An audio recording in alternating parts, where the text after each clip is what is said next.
today. It's the moment that we've all been waiting for.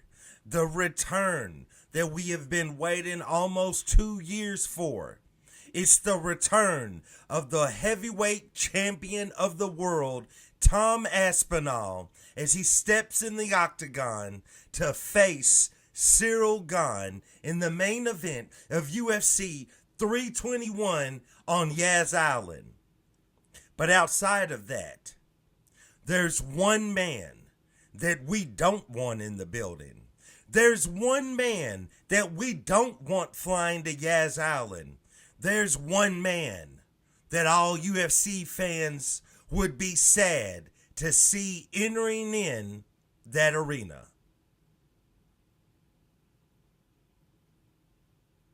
No, it's not John Jones. It's Dan Miragliotta. If Dan Miragliotta shows up at Yas Island to main event, to try to referee the main event, Tom Aspinall versus Ciryl Gane, we riot. We riot. Because we sick of it, Dan. Big Dan, we are sick of it. All of this and more on today's episode of Matter of Fact MMA. What's up? What's happening? Let's go. What's up, guys? We right back at it. We right back with your boy, Matt. It's Go Cardinals all day. The Louisville Cardinals go out there. We dethrone. We get the Miami Hurricanes out the picture. We beat the number 2 team. Holla at us. Nevertheless, let's get serious. UFC 321 going down this Saturday, midday card, in which the boys are going to Yas Island. Some of the girls is going to Yas Island. Nevertheless, in the main event, Tom Aspinall returns to the octagon after almost 2 years out dealing with JJ. That's what we'll call him. And I am excited, man. He's stepping back in the octagon. He's going to face Ciryl Gane. I ain't going to hold y'all. Let's get right to the point, man. Let's get right to the point. Tom Aspinall defeats Ciryl Gane. Tom Aspinall defeats Ciryl Gane. This is Tom Aspinall's fight to lose. I'm not trying to disrespect Ciryl Gane. I'm not trying to boot him out of there. But the thing about Ciryl Gane is I feel like when the pressure is at its highest, ever since he lost to Francis Ngannou back in the day, and Francis Ngannou retained his heavyweight championship of the world, ever since then, Ciryl Gane, to me, has looked like a guy that, yeah, he'll win fight after fight. He'll look good fight after fight. But when the heat is on, in that big moment where we need for you to come through and perform and do your thing, in my opinion, Ciryl Gane hasn't come through since his loss to Francis Ngannou. He's had big wins, no doubt. But when it was time to really, when the chips are down, and it's time to really, we need for you, Ciryl Gane, to go out here and do this thing, and let's get to this paper. Ciryl Gane is not your guy. He's not your guy.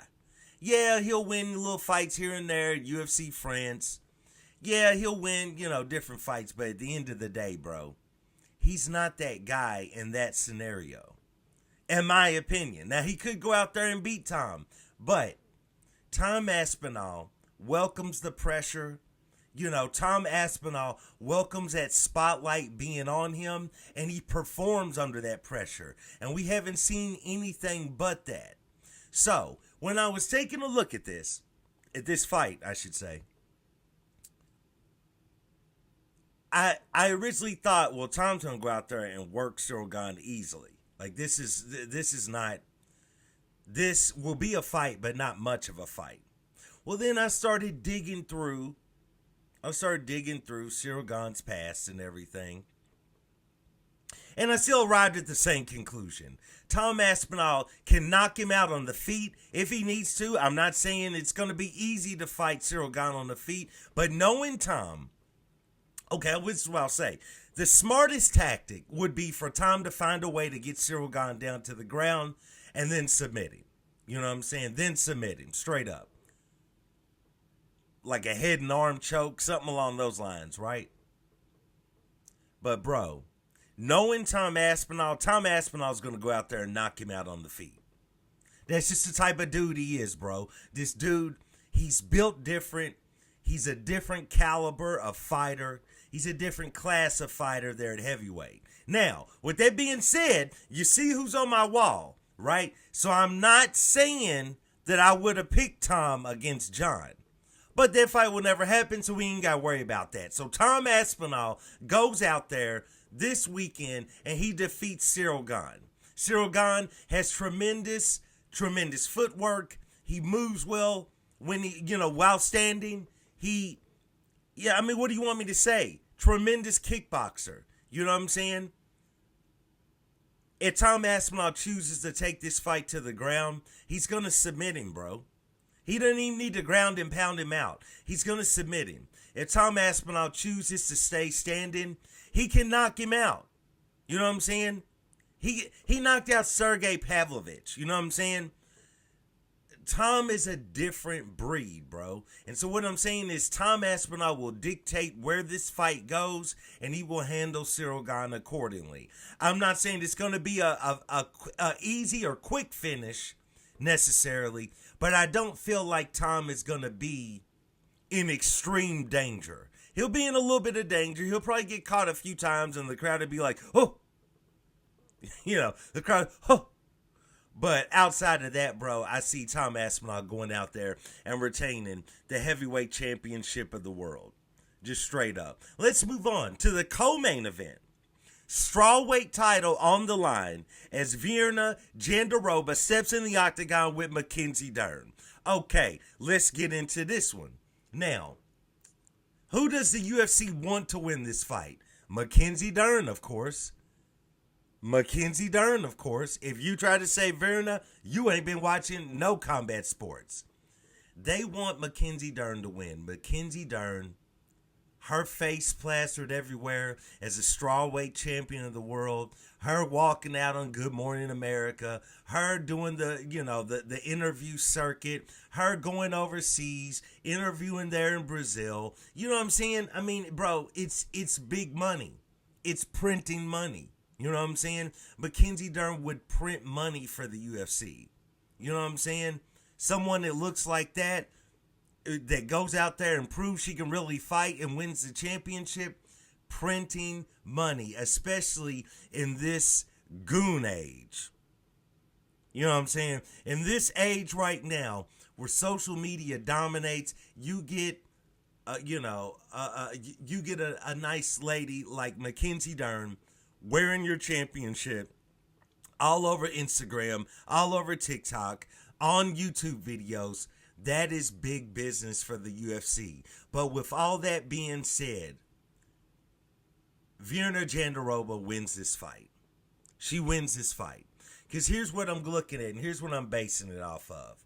Mackenzie Dern, in the past, when that moment is hit, when it is her big moment, kind of like what I said about Ciryl Gane, but way worse than Ciryl Gane, Mackenzie Dern doesn't come through in those big moments, right? Now, this run that she's on right now might be different, but I believe, she's been dealing with a lot of personal issues as far as whatever was going on with her ex-husband, and he sued her, and, I believe he now is getting spouse support from her.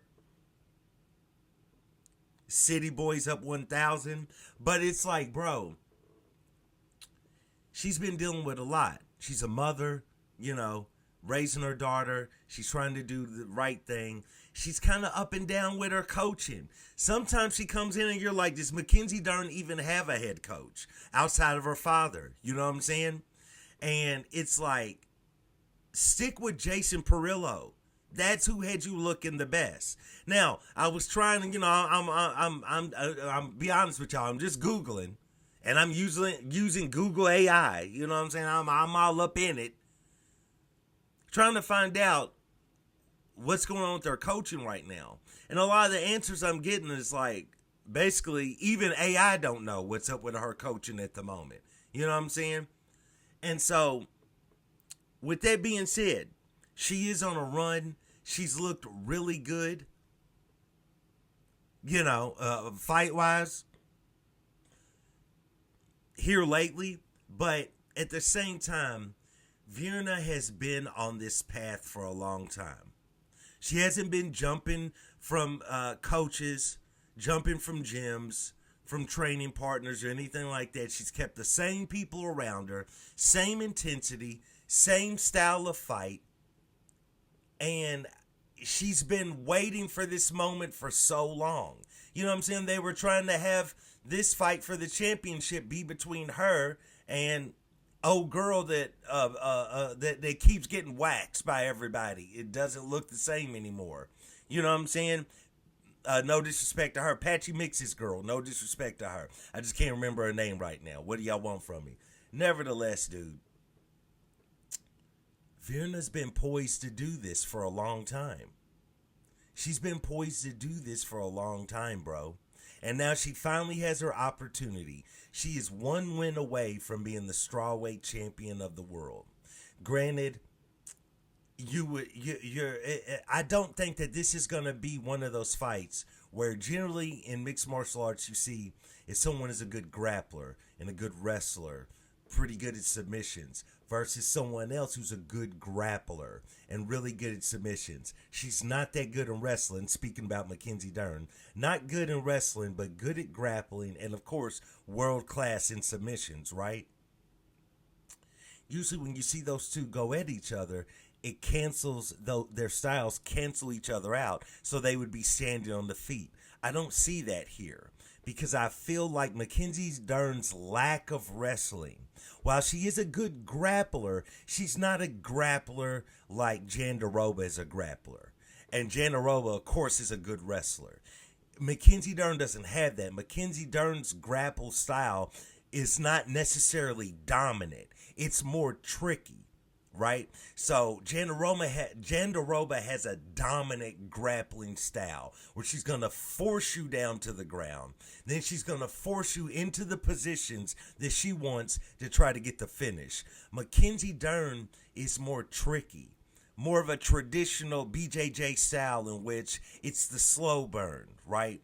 She's cooking. It's the slow burn. She's not a dominant grappler per se, right?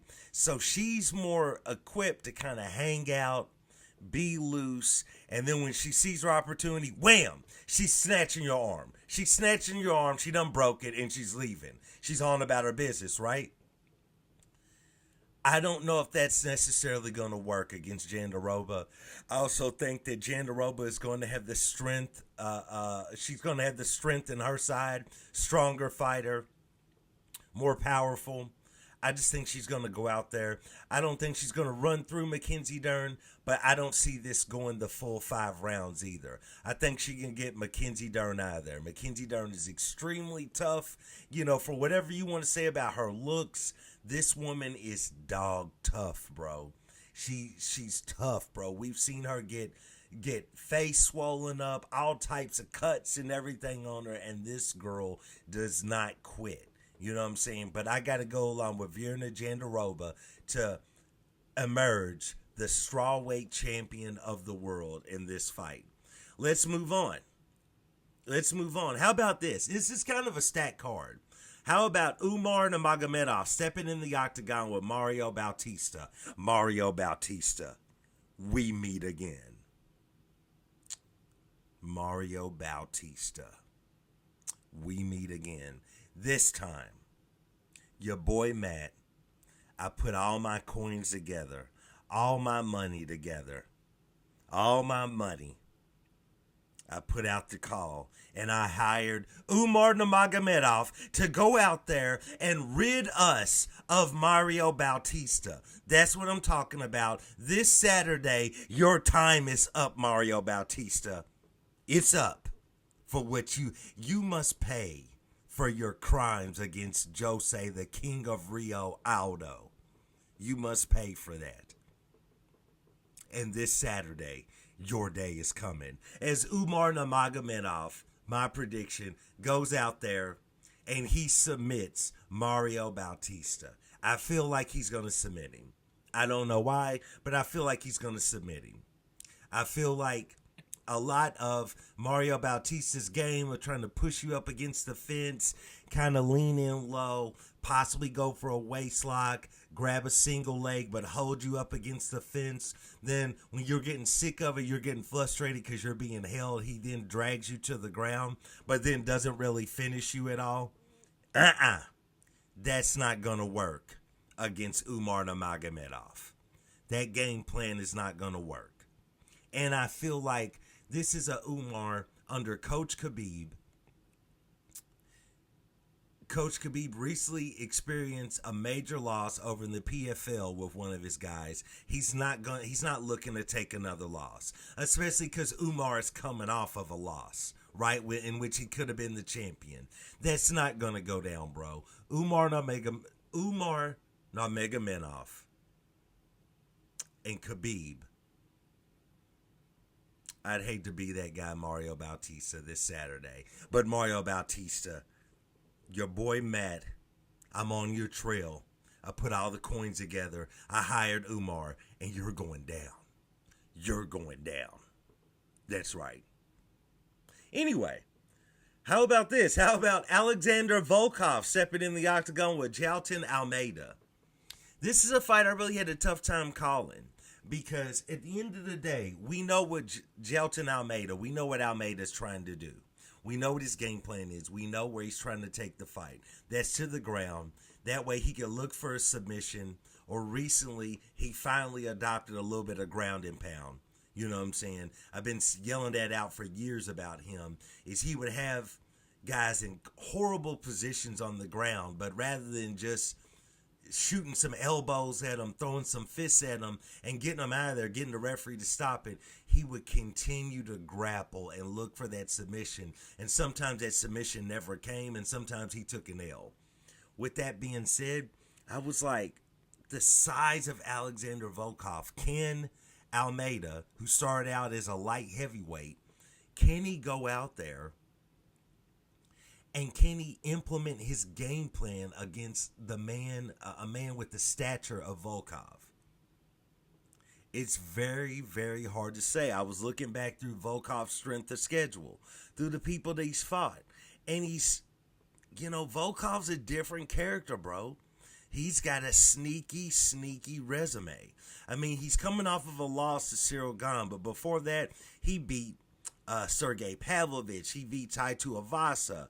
How about Romanov? How about Rosenstruck? And then back in 2022, his other loss was to the current champion, Tom Aspinall, in which Tom went out there, and this is what's key, Tom went out there and submitted him at 3:45 of the first round. So, this whole time, while I was trying to figure out this fight, I was like, I don't know if Jailton Almeida is going to be able to go out there and implement his game. Until I started going back through the resume, and I saw that submission loss to Tom Aspinall, and it was so quick. I looked at a lot of the other fighters that he fought while he was on his win streak, and they don't have that same pedigree of grappling that Almeida has. And that's what changed it for me. I got Almeida to go out there and get the win. I think Almeida goes out there and gets the win. I think he's probably going to submit him. I think he's probably going to sub him. So, that's just what it is, man. Shout out to Volkov because I like him as a fighter. But I think Almeida goes out there and submits him. So, that's what we got right there. How about this? I'm not going to cover all the fights on this show, just the main fights that I'm super interested in seeing. How about Alexander Rakic? Rakic coming back into the octagon against Azamat Mizurkhanov. I apologize for mispronouncing that because I'm sure that I did. Look, man, Rakic is one of those guys, bro, that Rakic looks like a world beater at points in a fight. And then before you know it, the fight's over and Rakic done lost. Like, he's a guy that when he makes a mistake in the octagon, it is a critical, like it's a crucial mistake. Like homie makes one mistake and the next thing you know, they're peeling him up off of the floor. You know what I'm saying? So he's a guy that he almost has to fight an entire fight without making any mistakes. because what we've seen, like his fight with Magomed, different what we've seen from this guy in general, right? Even his fight with Yuri Prohaska, what we've seen from this guy is, like I said, bro, he looks like a world beater. He does his thing, but when he starts making mistakes, when he starts slipping up, like I'm looking here, he's coming off a loss to Magomed. Then before that, he lost to Yuri. Before that, he lost to Jan Blachowicz, right? And before that, in 2021, is his last win, and that's against Maheta. You know what I'm saying? Against Santos. Bro, Santos don't even fight in the company anymore. You know what I'm saying? Shout out to Yana Santos, his wife. He still does. So it's like, what we doing, man? I think Rakic loses this fight. I just think that with his style, bro, he really does look good. He looks like a world beater. He looks like he should be ready to be trotted out there and fight for the championship. But so many fights, he's in the lead, and then he starts making mistakes, and the next thing you know, he's compromised, he's knocked out, he's submitted, or it just goes under, and he's definitely going to lose on the scorecards. Usually he gets finished, though. So, man, I got to go along. I gotta pick against Rakic. I'm going along with Mirzakhanov to go out there and get the win, man.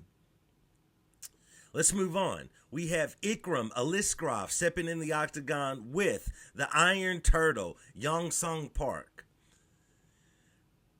Man, this might not be a smart pick, but I got the Iron Turtle, Yong Sung Park, man. There's just something about this dude that you keep picking against him, and this dude has an interesting skill set, and he somehow finds a way to win. He's got an interesting skill set. He can crack on the feet, that's for sure, but if he has to grapple, if he needs to wrestle, he does that as well. And he's so unassuming that you never really expect any of this coming out of him. And when it's all said and done, he goes out there and gets the win, man. And he's on a run right now. I got to go along with the Iron Turtle to go out there and beat Aliskerov. Like I said, it might not be a smart pick because Ikram is definitely skilled. Definitely has the skills to beat the man. But I'm going to keep the train going. I'm going along with the Iron Turtle to go out there and get the win. We also have Ludovic Klein stepping in there with Mateus Rebecki.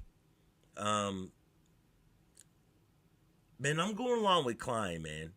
I think Rebecki is an outstanding fighter. I think he cracks on the feet. I think he can send men 6 feet under if he needs to with his hands.